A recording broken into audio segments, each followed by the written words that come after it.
For most people, the question of what happens when we die is still a mystery, but for some who have been through near-death experiences, the question has a clear answer. These are the top 5 real people who visited the afterlife and lived to tell about it. Coming in at number 5, we have Anita Moor.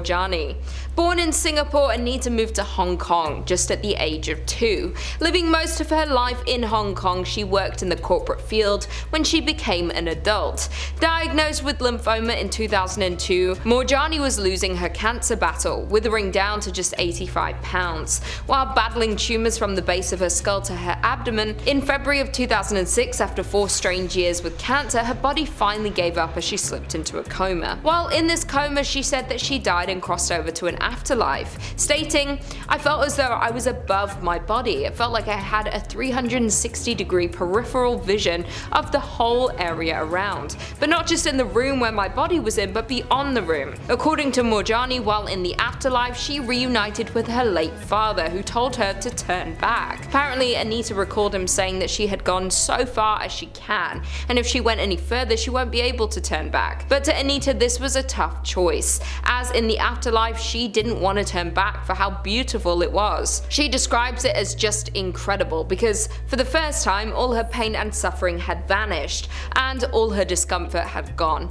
All her fear was gone, as she felt as if she was surrounded by this feeling of unconditional love. Anita also expressed that in the afterlife, she was aware of other beings around her, though she didn't recognize them, but knew they loved her very much and were protecting her. She realized that they had been with her all this time, surrounding her with love even when she wasn't conscious of it. She spent 4 days in the hospital, where doctors were certain she wouldn't wake up from the coma. Anita's family were told to say their goodbyes. At a certain point, she had to make a choice of either staying in the afterworld or returning to her body. First, she was unsure, as she did not want to return to her weak, cancer-filled body, but a deep certainty overcame her that she would heal from her illness and that her work on Earth had only just begun. Therefore, Anita chose to return to her body and heal from cancer within a few weeks of waking up. In at number 4, we have Ronald Reagan. No, not the President Ronald Reagan. This Ronald lives in Tennessee in Blount County. In 1972, Ronald was associated with the wrong crowd, as he was a drug addict and a criminal. Coming from a failed marriage with no relationship with his children, he was not the most admirable human. While out at night, Ronald got caught up in a street fight and ended up getting severely hurt after being attacked with broken glass. Reagan was rushed to the hospital, and while he was there, he recalled actually seeing hell while he was clinically dead. When the accident happened, he recollects being taken on a gurney, but was floating away from his body rather than staying in it. As he was floating, he began to hear screams of people all around him, crying and wailing. This lasted while he was in the ambulance, as Ronald remembers feeling his body float above the gurney, even though he knew his actual physical body was still on the gurney. Furthermore, he felt as if he was passing through the open mouth of an active volcano or turning lake. While Ronald was moving through his near-death experience, he saw the faces of people who knew had passed away, and they told him, "Ronnie, don't come here, there's no escape." As I kept hearing these voices, the smoke opened up. He could see what looked like the old quarry pit that we used to swim in when he was a child. In fact, Reagan described it as looking exactly as if someone would pour gasoline on the water and set it on fire. It was burning and blazing all around him, and he was getting nearer and nearer to that pit. He could see people in the pit, and they were burning. Their arms, their faces, and their bodies were blazing. The fire was not going out, and they were screaming his name. Closer and closer he went until he could see the individuals. 2 people that he recognized were 2 brothers, Billy and Freddie, who Ronald grew up with. The 2 brothers passed 20 years earlier while driving impaired on the highway. Billy and Freddie screamed out to Ronald and said, "Don't come here, there's no way out. It's horrible, don't come here." After hearing these familiar voices warn him where he is going, his body jerked as if he was being electrocuted. Ronald woke up in the hospital 48 hours after the initial accident. He woke up to his wife sitting beside his hospital bed and having hundreds of stitches in his body, though his stitches were the least of his concern, as he was haunted by the horror and terror of what he had just seen and heard. Coming in at number 3, we have Pam Reynolds. During the summer of 1991 in the state of Virginia, American singer-songwriter Pamela Reynolds Lowry was in the city of Virginia Beach promoting her new record when she suddenly forgot how to speak. Pam describes it as a feeling and inexplicably forgetting how to talk. Soon after the incident, Pam visited a doctor and explained that she was suffering from dizziness, loss of speech, and difficulty moving parts of her body. The doctor referred her to a neurologist who found a large aneurysm on her brain that was at risk of rupturing.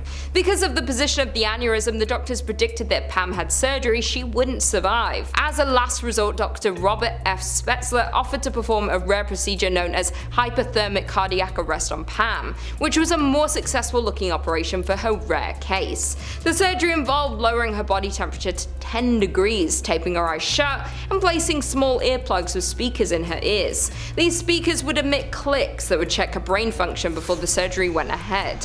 While she was under, her breathing and heartbeat would stop while they drained the blood from her brain. The procedure was a success and they removed the aneurysm. Pam fully recovered. But after the surgery, she was able to accurately recall the entire event. Pam explained that once they began operating, she popped up out of the top of her head and recalled lying on the gurney and hearing noises. Then she explained that there were 20 surgeons in the operating theatre and described the shape of the saw they used to cut her head open. She recalled hearing conversations that the doctors and nurses had in the operating room. As they continued to lower her body temperature, Pam noticed a tunnel and a bright light.